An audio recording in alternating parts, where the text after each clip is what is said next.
buenos días. Yo soy la doctora Alejandra Canet. Mucho gusto. Disculpen la molestia en esta sesión. Vamos a tener un poco de problema porque tengo que ir admitiendo a cada uno de los que van ingresando, entonces a lo mejor me voy a tardar poquito nada más por eso, pero ya no lo pudimos modificar ahorita. Pero bueno, no importa, vamos a iniciar el día de hoy con este journal, el cual lleva por título Los riesgos ocultos en los juguetes. Es una revisión sistemática de la dermatitis de contacto con juguetes pediátricos.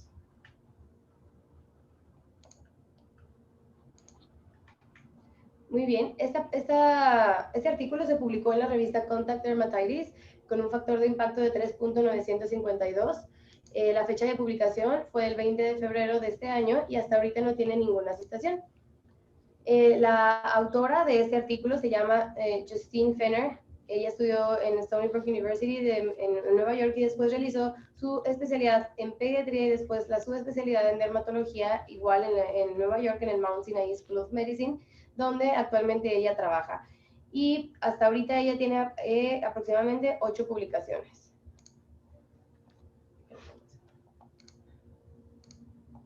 Muy bien, vamos a continuar con la introducción de este artículo, que todos sabemos que, bueno, los juguetes infantiles se han utilizado desde siempre para divertir, involucrar y para los niños.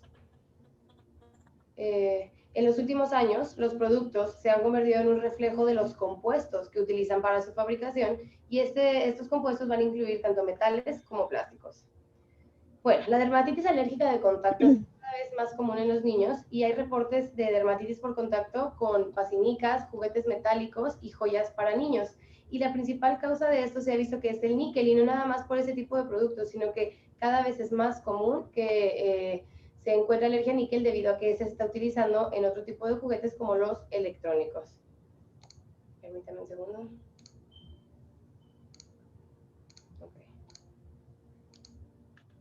Bueno, vamos a hablar sobre la metodología de este estudio, pero antes de eso vamos a mencionar cuál era el objetivo de esta revisión. Bueno, esta tenía como objetivo ilustrar la variedad de juguetes que estaban involucrados en la dermatitis por contacto pediátrica. Y ellos lo que hicieron fue buscar en PubMed todos los artículos en inglés que estuvieran publicados desde la fecha de inicio de este artículo hasta el 9 de septiembre del 2019 y que reportaran algún tipo de alergia por contacto en niños desde 0 hasta los 18 años de edad. Y para esto, en PubMed ellos escribieron dermatitis o erupción o eczema and todos estos miles de juguetes para esta revisión. Entonces, se pudieron juntar un total de 1.312 artículos que tenían pues los siguientes criterios. Tenían una notificación de un caso pediátrico de dermatitis por contacto atribuida a un juguete con el que el paciente jugó. Y, permítanme, que es mentira esto. Bueno, y también el diseño del estudio tenía que involucrar la edad, que ya como vimos era de 0 a 18 años, el género, que era cualquier hombre o mujer, que tuviera sospecha de dermatitis por contacto, el lugar y también el tipo de reacción, el alérgeno sospechoso y si el paciente se sometió a pruebas de parche o no. Entonces, todos estos como criterios ellos buscaron únicamente con este motor en la búsqueda y pues obtuvieron este total de 1.312 artículos, pero de estos 1.312, 13 fueron excluidos porque estos eran unos artículos de revisión puros y el restante 1.274 se excluyeron porque no se identificó pues específicamente una alergia o una dermatitis por contacto hacia uno de los juguetes, por lo que en total quedaron únicamente 25 revisiones sistemáticas o 25 artículos originales que informaban dermatitis por contacto tras la exposición a juguetes pediátricos. Permítanme un segundo. Ok, continuemos. Muy bien, entonces vamos a hablar sobre los resultados. A través de esta revisión se encontró que, bueno, los casos de dermatitis por contacto alérgico en niños eran bastante frecuentes porque se encontraron en artículos o en juguetes que ellos utilizaban frecuentemente en casa, como por ejemplo este que tenemos aquí, que es una consola, y aquí podemos ver la imagen donde es un niño de 6 años con una dermatitis por contacto alérgica al níquel, que seguro fue por transferencia. Y en la imagen de la derecha, la inferior, tenemos a un niño de 13 años que también tenía una dermatitis por contacto alérgica al níquel y podemos ver aquí ya unas fisuras y unas erosiones en las manos. Esto no nada más se limita a las consolas, sino a todos los electrónicos, desde, bueno, aquí podemos ver el celular, el iPad, la consola, la computadora, una laptop, etcétera. Todo tipo de electrónicos. Entonces, de los electrónicos causantes de dermatitis de contacto, el más frecuente de todos se vio que fue el teléfono celular. Y este varió desde una presentación que pudiera ser una dermatitis por contacto periauricular, como podemos ver en esta imagen, o una dermatitis facial o en las mejillas, pero no se limitaba ahí. De hecho, el artículo mencionaba que una mujer tuvo también una dermatitis por contacto en el pecho donde ella se guardaba el celular. Entonces, en muchos de estos casos se refiere que es muy útil utilizar una prueba que se llama prueba de dimetilglioxina, que es que, por ejemplo, nosotros tenemos un paciente con una sospecha y me dice, no, pues yo creo que es mi celular. Entonces se trae el celular a la consulta y nosotros tenemos que utilizar un hisopo, lo sumergimos en la dimetilglioxina y luego lo frotamos con el objeto sospechoso, y si se pinta de rojo o como un rosa, fuchsia más o menos, pues es positiva y nos dice que sí contiene níquel. Entonces, bueno, cabe mencionar que la interrupción de estos dispositivos o el uso de una protección disminuyó los síntomas en estos pacientes. Pero bueno, también se encontró que los coches modelo eran un vehículo para que los niños entraran en contacto con metales alergénicos, ya que se vio que estos tenían no nada más níquel, sino también zinc, aluminio, magnesio y una aleación de cobre. Entonces este artículo menciona un caso de un niño de 5 años que tenía dermatitis recurrente de los dedos, como podemos ver aquí, al cual se sometió a pruebas de parche y resultó positivo para el sulfato de cobre y negativo para el níquel. Pero como vemos, pues estos carros también tienen una aleación de cobre, por lo que no nada más es el níquel lo que encontramos en estos carritos. Pero bueno, también se encontró que los niños entran en contacto con metales alergénicos en otro tipo de productos, como lo son este tipo de disfraces o joyas o sea, de fantasía que utilizan en los disfraces.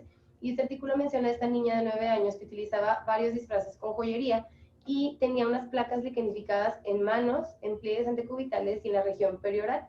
Y cuando le realizaron las pruebas cutáneas, las pruebas de parche salieron positivas para níquel, para tiosulfato de oro y para los tiuramos. Entonces, además de la dermatitis por contacto a metales, la joyería puede también contener látex, caucho, plásticos y tintes que también pueden producir una dermatitis por contacto. Pero bueno, siguiendo con los ejemplos que mencionaba este artículo, se mencionaba a un niño de 6 años que había salido de Halloween con su mamá y se pintó este tatuaje que podemos ver aquí en la mano de henna, y que aproximadamente 4 horas después de haberlo tenido desarrolló eritema, prurito y un poco de pápulas en la mano, que resolvieron a las 4 horas después de, pues ya no haber estado con él, o bueno, después de haber tenido el tatuaje. Esta se consideró más una dermatitis irritativa más que una dermatitis por alergia. Pero también mencionan este otro caso de un niño en el que pues le acababan de regalar la bici y él estaba usándola mucho tiempo y vieron que le salieron esta erupción en las manos, que es como una...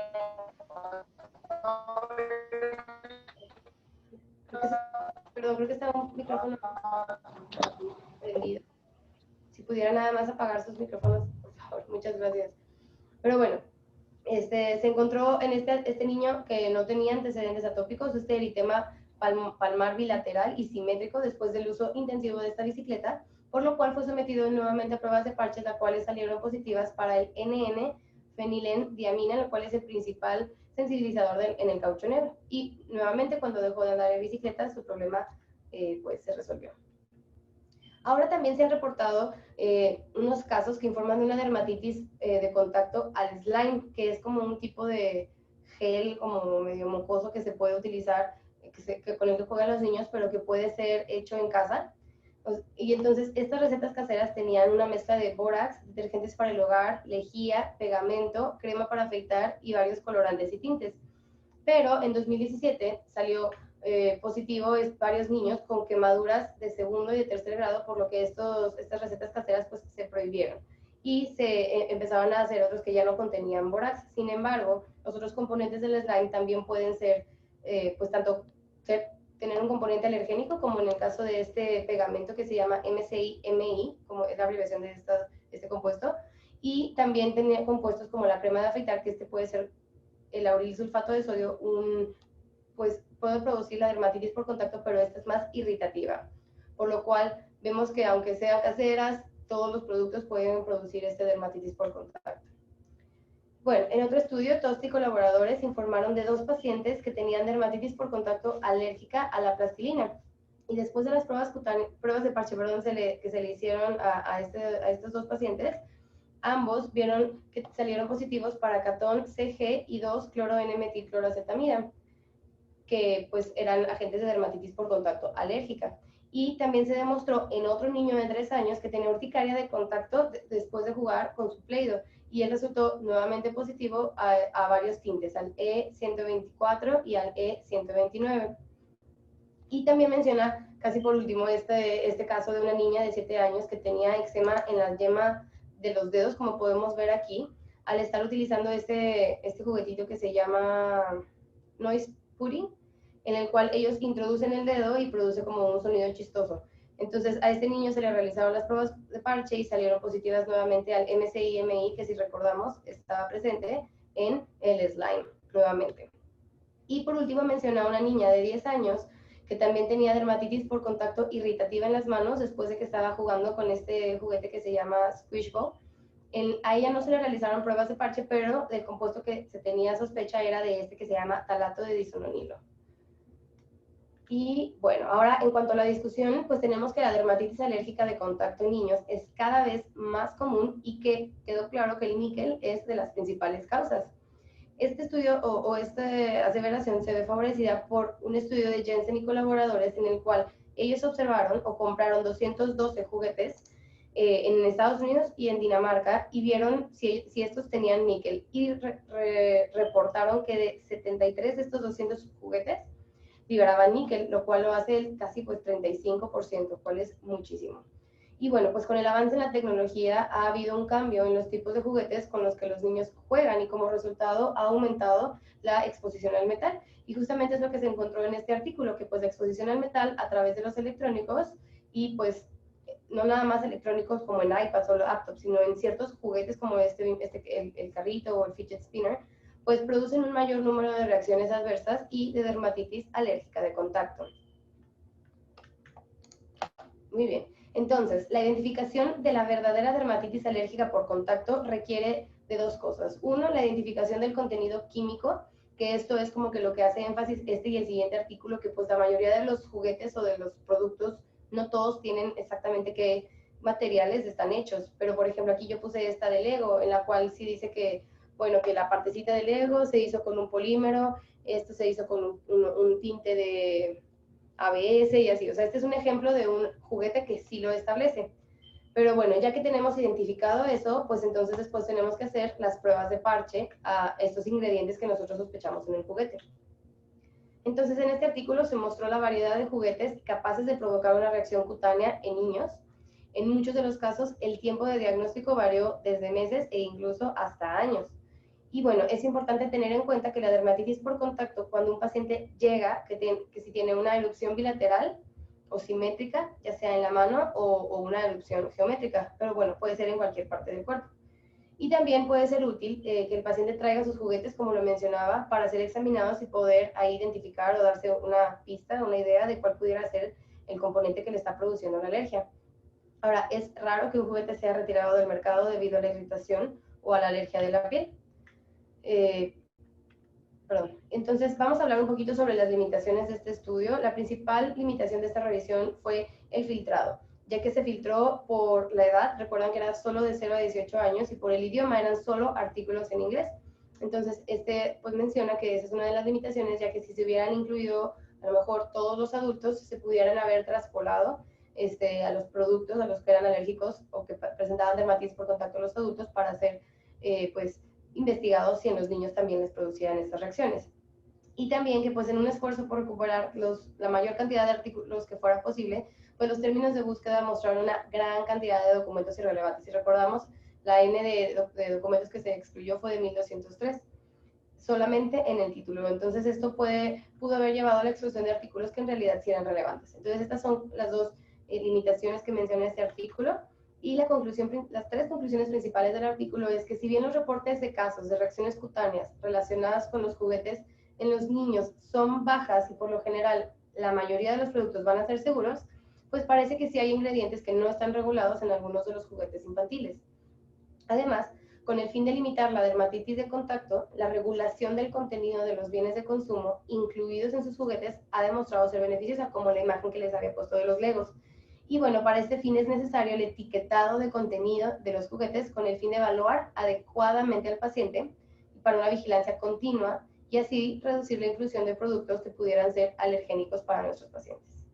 Como conclusiones personales, yo escribí que la prevalencia de niños ha ido en aumento debido a que se encontró que varios juguetes estaban asociados con la dermatitis de contacto, como los electrónicos, los coches de juguete, la joyería en disfraces, como vimos la plastilina, bicicletas y pues hasta los mismos disfraces solos. Las personas con dermatitis alérgica de contacto pueden tener síntomas persistentes o recurrentes, especialmente si el material al que es alérgico pues todavía no está identificado. Y pues es necesario un historial detallado antes de las pruebas de parche, además de regulaciones de etiquetado más estrictas, son cruciales para identificar las posibles causas de dermatitis alérgica de contacto. Y de hecho esto es lo que nos vamos a enfocar en el siguiente artículo. Este lleva por título la dermatitis por contacto alérgica a níquel, su identificación, tratamiento y prevención. Agradezco al doctor Carlos Macuset por su asesoría en este artículo. Bueno, este artículo fue publicado en la revista Pediatrics, la cual tiene un factor de impacto de 5.417, el 1 de mayo del 2020, es muy reciente, por lo que hasta ahorita no tiene ninguna citación. La autora de ese artículo es Nanette B. Silverberg, y ella, igual que nuestra autora pasada, estudió dermatología y después dermatología pediátrica, y también trabaja en el Mount Sinai Hospital en Nueva York. Sus áreas de expertise son la dermatología pediátrica, el vitiligo, la dermatitis atópica e infecciones virales, y ella se ganó el Top Doctors de Nueva York del área metropolitana del 2016 hasta el 2020, y también un premio de mujeres excepcionales en medicina en 2019, y cuenta actualmente con 60 publicaciones. Muy bien, vamos a empezar con este artículo, en el cual menciona que hay estimaciones recientes que hasta 1.1 millones de niños en Estados Unidos están potencialmente sensibilizados al níquel.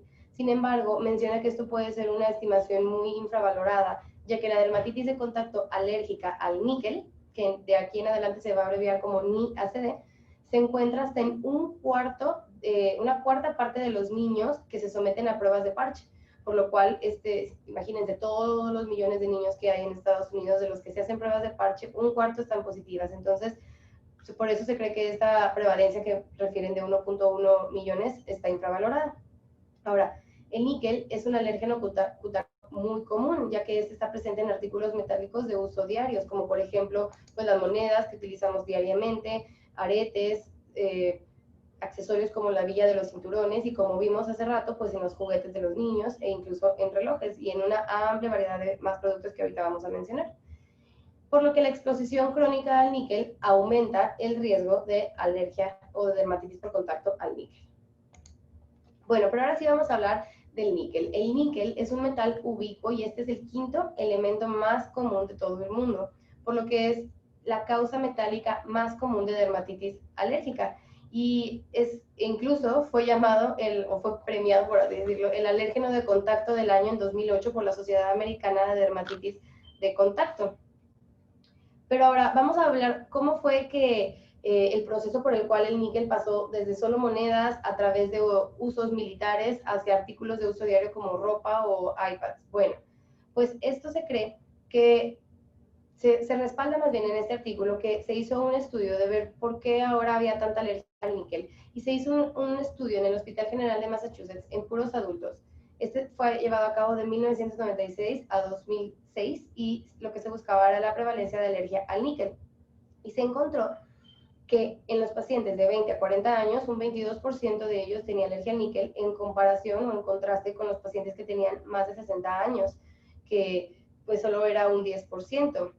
Entonces, esto se sugiere que pues aquellos criados después de la Segunda Guerra Mundial, que quizás a ellos estuvieron ya más en contacto con el níquel porque ya tenían pues a lo mejor un poco más de artículos, ya había pasado toda la guerra, tenían perforaciones en los oídos, pues por eso aumentó la prevalencia. Y esto hizo que el níquel evolucionara con el tiempo, o más bien, el uso del níquel que producía previamente un eczema llamado ocupacional, que únicamente se veía en galvanizadores, a que actualmente sea una dermatitis por contacto alérgica que se ve tanto en adultos como niños por uso de productos diarios que contienen níquel, y se alcanzó una prevalencia en este artículo de un 20% de dermatitis por contacto alérgica al níquel en Estados Unidos. Y hoy en día, pues el níquel sigue siendo un metal de producción líder en productos tanto domésticos como personales.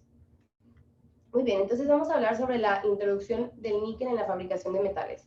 Para empezar, el níquel fue descubierto en 1751 por el químico Alex Cronstedt, el cual lo identificó como un elemento por primera vez en dicho año. Fue hasta 1800 cuando el níquel se introdujo en la fabricación de aleaciones metálicas con el cobre y el zinc. Y esta aleación tenía varias cualidades. Era una aleación muy resistente, tenía una larga vida, no tenía fácil corrosión, tenía resistencia al calor, era muy económico y además tenía un mínimo mantenimiento.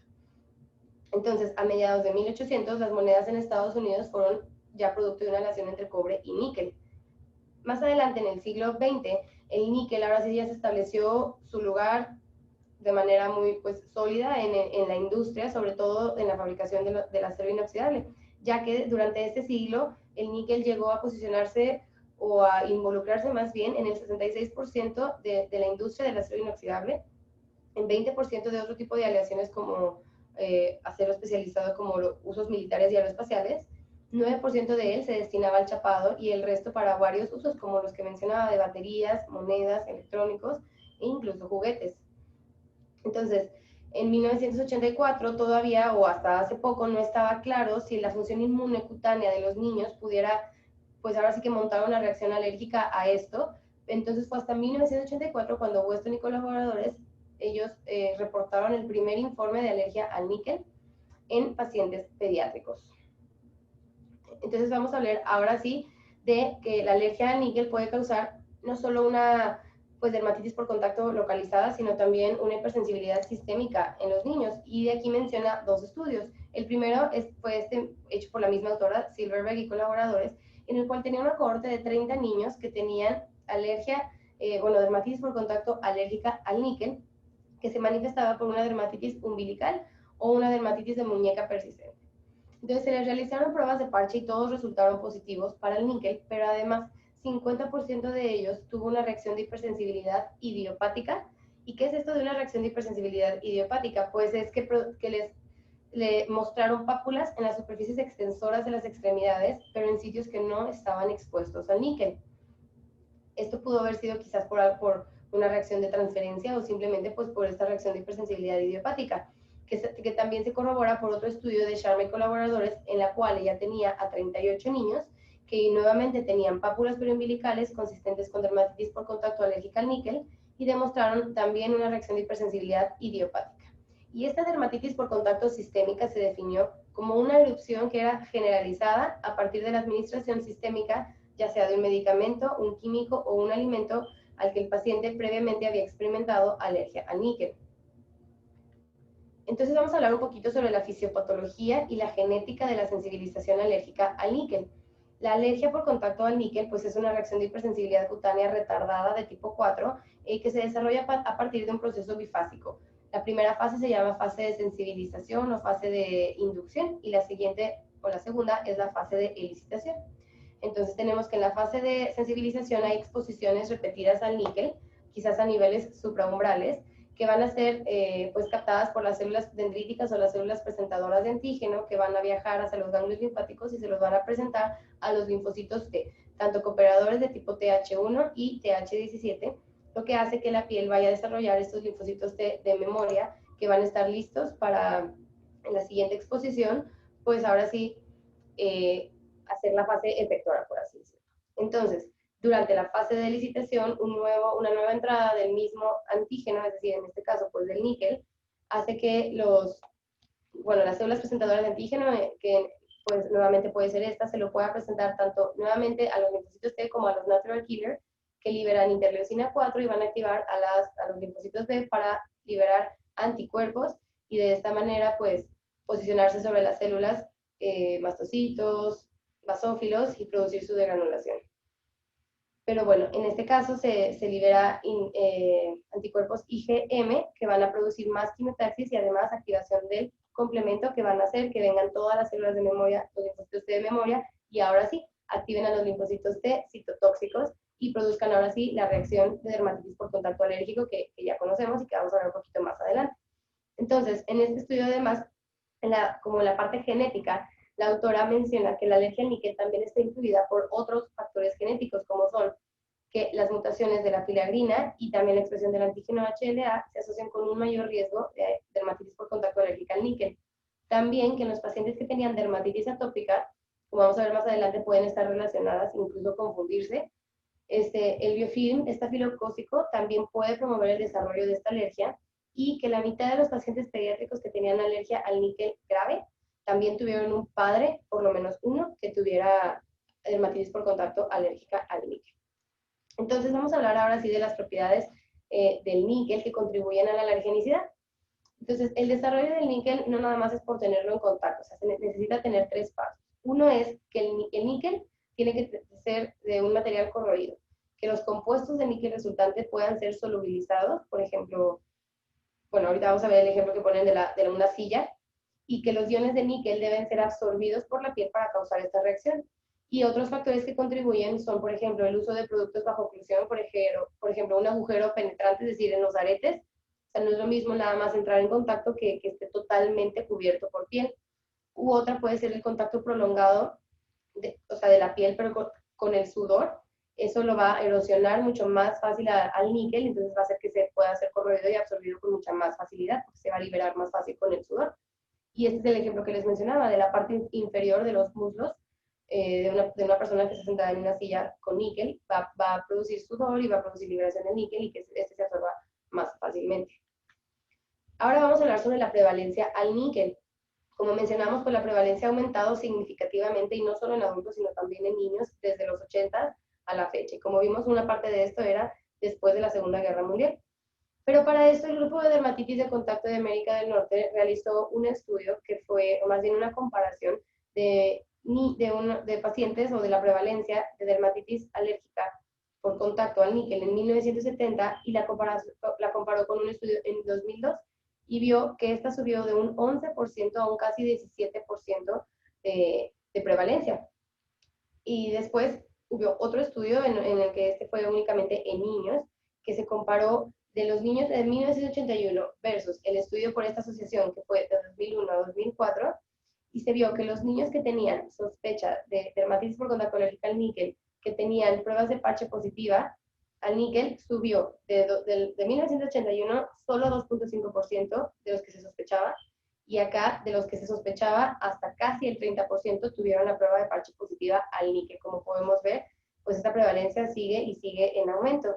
Y algo importante que mencionar es pues la prevalencia del grupo femenino en esta enfermedad, ya que como pues sabemos, las mujeres estamos más expuestas por el uso sobre todo de joyería y pues algunos productos de higiene personal. Pero bueno, ahora vamos a hablar sobre esta directriz que se llama la directriz sobre el níquel.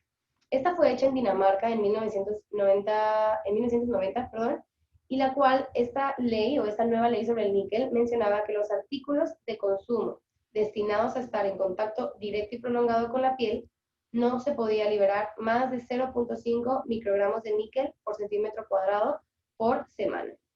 Y bueno, el efecto de este decreto danés tuvo una mejoría impresionante, como se puede ver con lo siguiente.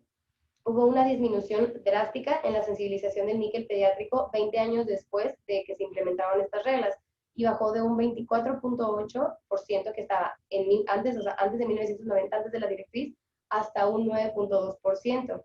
Lo que sugiere, también hubo una menor gravedad de la reacción en las pruebas de parche a níquel, lo que ahora sí sugiere que haya una menor severidad o menor gravedad de la alergia cutánea a los que aún la seguían teniendo.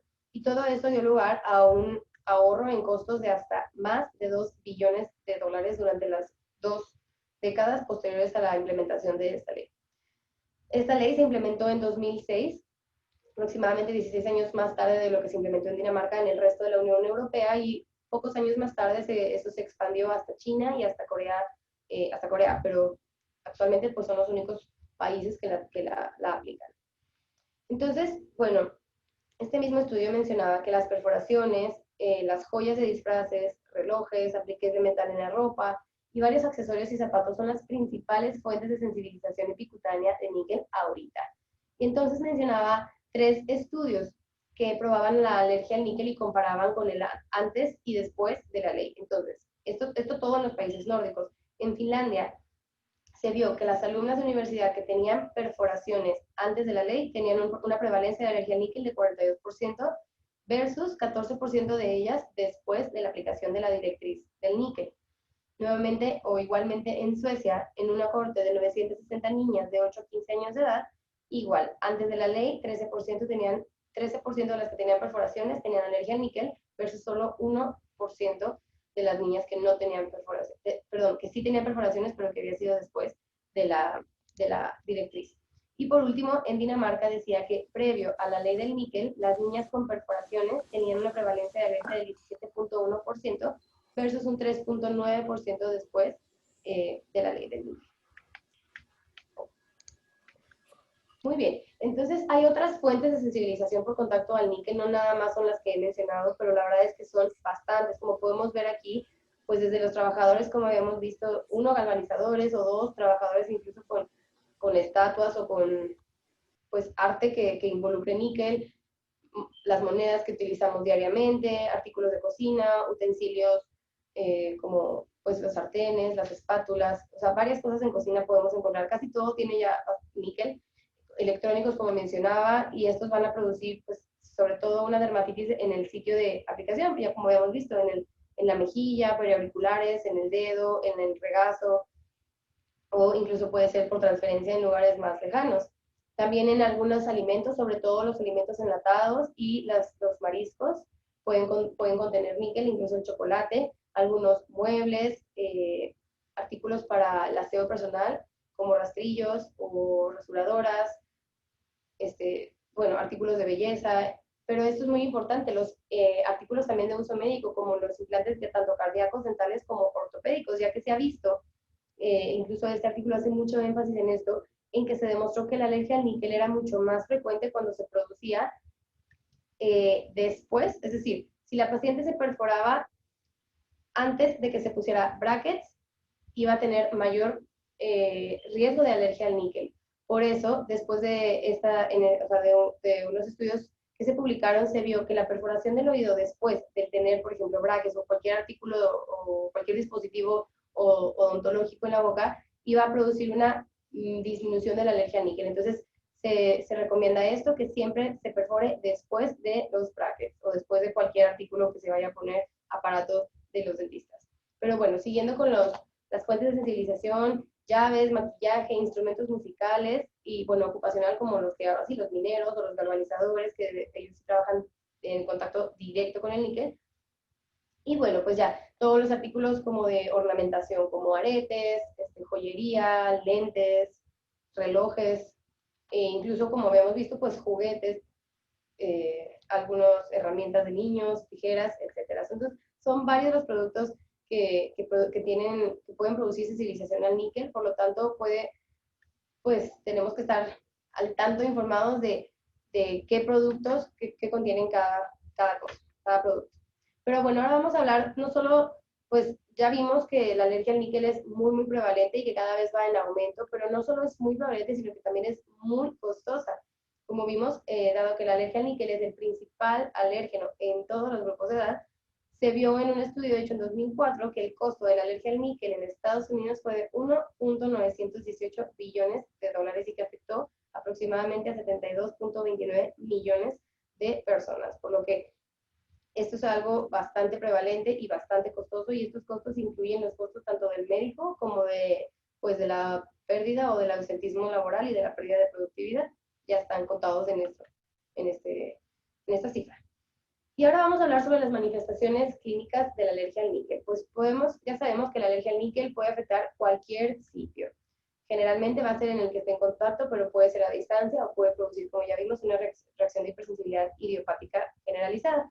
Pero bueno, lo más común es que produzca pápulas y placas eritematosas, eczematosas y oliquenificación y fisuras, y van a ser pruriginosas y persistentes según la zona a la que está expuesta el objeto metálico. Por ejemplo, aquí puse varias imágenes, pero son pueden ser la verdad es que en cualquier lugar, pero aquí podemos ver cómo la alergia a níquel en maquillaje le produjo esta sintomatología a esta mujer. En la imagen de abajo es la muñeca que pudo haber sido causada por el reloj. En la imagen de la derecha nuevamente pudo haber sido tanto por tintes o por maquillaje, cremas especiales. En la imagen esta que tenemos por aquí es una dermatitis por contacto alérgica al níquel en una paciente que usaba, o sea, en su lete, que tenían un poco de níquel, le producía esta reacción. Aquí era un paciente que tenía pues un collar y le produjo pues en el sitio de exposición. Aquí era un paciente que tenía pues simplemente por el uso de dispositivos electrónicos, tenía dermatitis por contacto en las manos, como podemos ver aquí está a como mayor escala, y pues esta que también es muy común, la dermatitis periumbilical causada por la villa del cinturón. Ahora, aquí también mencionaba que las amalgamas dentales y aparatos de ortodoncia que liberan níquel también se asocian con la alergia al níquel, como habíamos mencionado, y esto se da a acompañar de hinchazón de labios y de una sensación de prurito y edema muy molesta. Y bueno, todos estos síntomas van a ir desde una dermatitis leve con prurito que se puede autolimitar, hasta un eritema profundo con eczema, pápulas y una reacción sistémica con hipersensibilidad idiopática generalizada.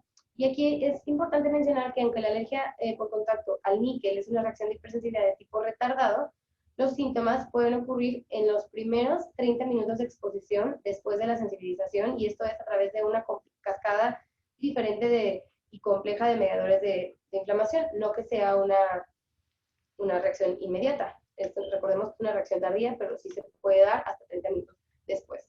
Y además también pueden producirse estas reacciones idiopáticas por algo que nosotros no estemos bien conscientes de que estamos consumiendo. O sea, decimos, bueno, pues no tengo un celular, o tiene funda, o no tengo el reloj, no es de níquel, o lo que sea, ¿no? Entonces puede ser también por suplementos dietéticos que produce prurito generalizado y una exacerbación del prurito en lugar de la exposición cutánea al níquel, como son varios suplementos de proteínas o este incluso que pues a veces la gente dice que quiere tomar vitaminas y minerales para sentirse mejor, y bueno, pues ahí puede ser una fuente de níquel. Y también pueden producirse reacciones idiopáticas por una reacción de hipersensibilidad, idiopática generalizada desencadenada por exposiciones cutáneas en curso. Eso se llama dermatitis de contacto, como hemos mencionado, sistémica. Y esta, como habíamos dicho, se manifiesta por pápulas y placas planas sobre las superficies extensoras, sobre todo de los brazos. Y ahora vamos a hablar de la superposición con la dermatitis atópica, ya que es bastante frecuente que haya este como overlap entre dermatitis atópica y dermatitis por contacto alérgica al níquel. Se ha visto que hasta 34% de los niños con una prueba de parche positiva al níquel van a tener, o tenían más bien, dermatitis atópica simultánea. ¿Y esto bueno, cuál es la importancia de eso? Bueno, uno, que va a haber una mayor dificultad del diagnóstico de alergia al níquel en los pacientes que tienen dermatitis atópica, ya que la actividad de la enfermedad pues va a hacer que no estén bien delimitados, como los bordes que normalmente están delimitados en la dermatitis por contacto.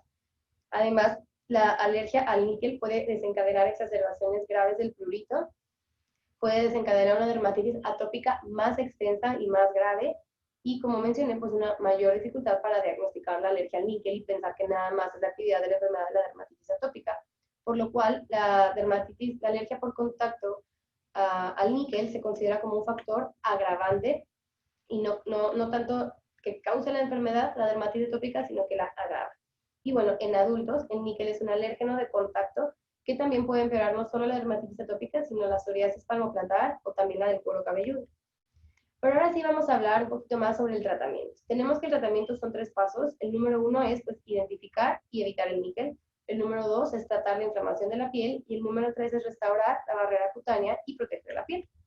Pues vamos a desglosar cada uno de ellos. En el primer paso es la identificación y la evitación del níquel. Y hago énfasis en la evitación, ya que este es el único tratamiento que va a modificar la enfermedad. O sea, no importa cuánto tratamiento de antiesteroides o como vamos a ver más adelante yo me ponga, si me sigo exponiendo, pues me va a seguir saliendo la alergia al níquel. Entonces, es importante que lo identifiquemos y pues eduquemos a nuestros pacientes de investigar sobre la ropa, adornos personales, sus hobbies, como por ejemplo, como habíamos visto, también puede ser instrumentos musicales o videojuegos, y durante pues el trabajo, que como todos usamos mucho las laptops y los iPads, entonces hay que indagar por cualquier tipo de artículo en nuestros pacientes. Después, la evitación del contacto con la piel al níquel, como ya mencioné, es fundamental. Si ya está identificado, protegerse del contacto prolongado y directo con dichos objetos es primordial. Y aquí podemos utilizar, por ejemplo, pues una funda para el iPad, una funda para el celular, o hay veces que la ropa, si es delgada, no es suficiente, entonces se tendría que poner, por ejemplo, si es un botón en el pantalón, pues un botón posterior que lo tape al 100%, no nada más bajarse. Además, podemos comprar artículos que no tengan níquel o que tengan una liberación baja, y para eso podemos utilizar la prueba de dimetilglioxima, que como había mencionado, nada más es con un cotonete, se sumerge en la dimetilglioxima y luego se frota el aparato. Y si se pone de este color como rojo fuchsia fuerte, es que tiene níquel. Entonces eso le podemos decir a los pacientes que pueden hacer, o nosotros hacerlo en el consultorio. Y otra cosa muy importante es, pues, perforar con pendientes, ya sea de plata esterlina, oro amarillo de 18 quilates, platino, titanio, acero inoxidable o de plástico, pues es una alternativa porque ellos tienen ya sea un bajo porcentaje de níquel o una liberación muy baja, o de plano pues no tienen nada de níquel. Entonces eso es lo que se podría recomendar, y como vimos, si se van a poner algún tipo de tratamiento de ortodoncia, se prefiere que sea la perforación después del tratamiento, aunque pues sabemos que esto es poco probable, ya que aquí en México casi siempre es cuando nace, ¿verdad? Pero bueno, al nacer, pues que se usen este tipo de materiales. Entonces ahora vamos a hablar del tratamiento de la inflamación de la piel. Disculpen. Bueno, se recomienda pues elegir el glucocorticoide tópico en base al sitio afectado y a la gravedad, igual que en la dermatitis atópica. Y también se ha visto que, igual que en la dermatitis atópica, el uso pero off-label de los inhibidores de la calcineurina tópica también puede ser útil en los casos que son refractarios a esteroides tópicos. También en casos de recalcitrantes o en casos muy graves que tienen un prurito muy intenso con lesiones generalizadas, se pueden utilizar un ciclo corto de esteroides sistémicos junto con antihistamínicos para aliviar el prurito. Y bueno, estas medidas, o sea, el de esteroides o con inhibidor más o menos de la calcineurina o esteroides sistémicos en combinación con la evitación del níquel, esta va a ser la piedra angular del tratamiento. Pero bueno, también vamos a hablar de que, bueno, una vez que ya le dio la reacción alérgica al paciente, pues hay que restaurar la barrera de la piel y hay que protegerla. Entonces, aquí se pueden utilizar los emolientes, que se utilizan igual que en la dermatitis atópica, para mejorar la barrera cutánea, y esto sobre todo es cuando están concurriendo ambas enfermedades. Y bueno, la protección de la piel se puede lograr con un bloqueo físico. Como ya habíamos mencionado, una funda para celular, un botón con respaldo de mezclilla, o se pueden incluso sustituir los botones de plástico, pero hay que decirle a nuestro paciente que hay que ver la manera de, si no lo podemos evitar, entonces poner una barrera física para que por lo menos disminuya, o sea, menor la cantidad de níquel expuesta.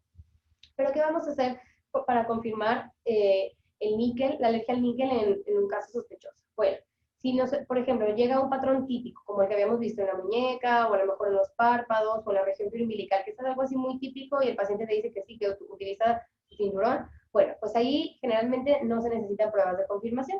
Pero hay unos casos en los que la sospecha pues no es tan evidente, entonces en estos casos sí vamos a utilizar las pruebas del parche.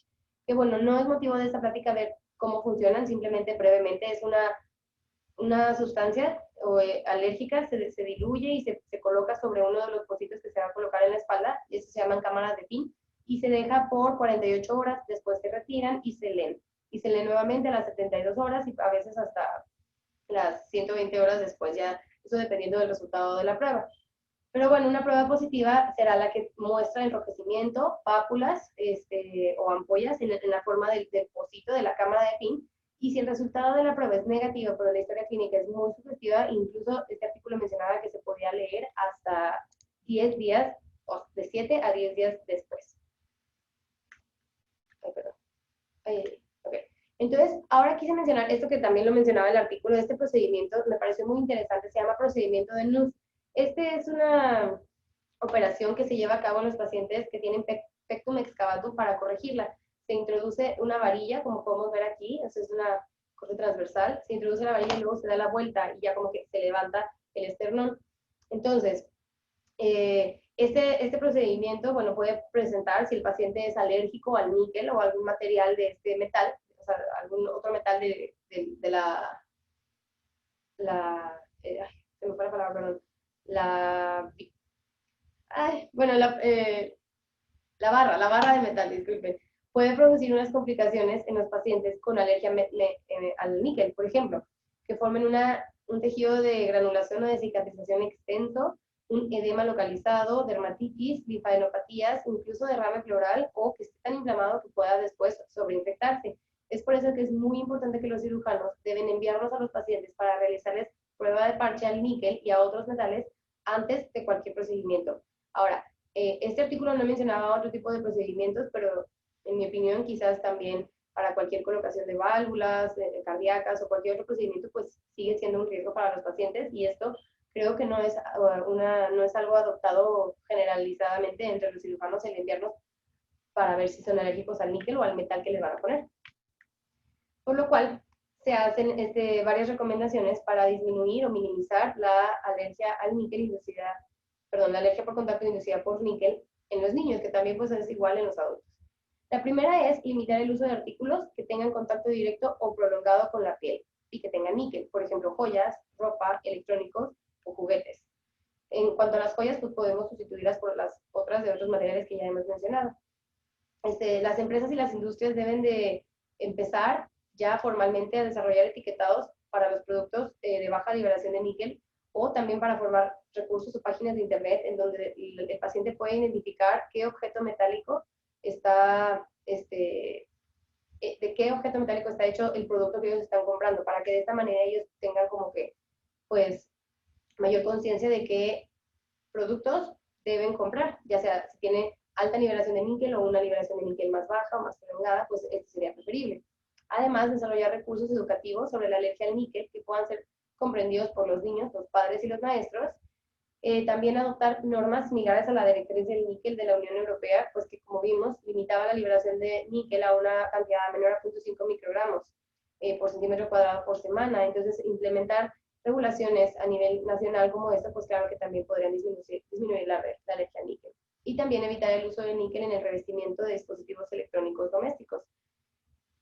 También es muy importante recomendar que el uso de joyas y perforaciones en las orejas de los hijos estén hechos de acero de grado quirúrgico con baja liberación de níquel según las normas de la Unión Europea. Y bueno, que la mayoría de los niños se van a beneficiar de una menor exposición al níquel, incluso si ellos no tienen ni antecedentes de los familiares de alergia al níquel, ni dermatitis atópica, ni ninguna otra enfermedad. O sea, esto es para todos. Y bueno, si se anticipa el uso de aparatos de metal en ortodoncia o en algún procedimiento quirúrgico que no sea hecho de acero de grado quirúrgico, pues las familias deben considerar retrasar la perforación del oído hasta que se termine el trabajo dental.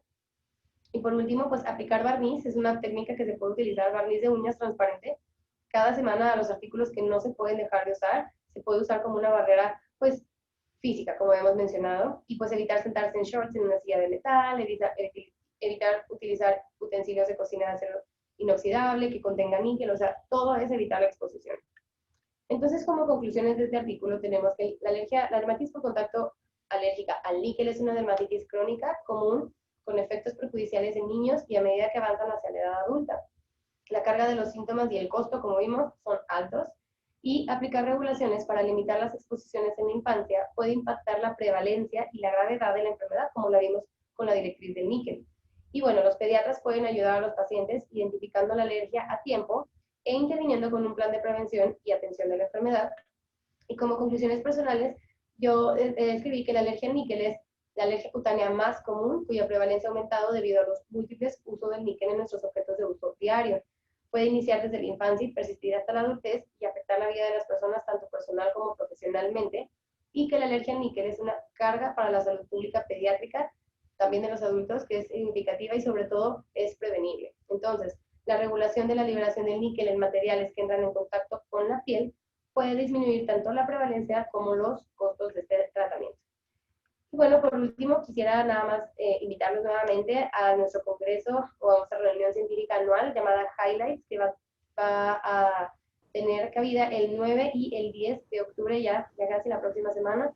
Es muy sencillo, únicamente tienen que escanear el código y con eso ya se les va después inscribirse y se les envía un mail de confirmación. Y pues les agradezco muchísimo su atención y agradezco al doctor Carlos por su asesoría.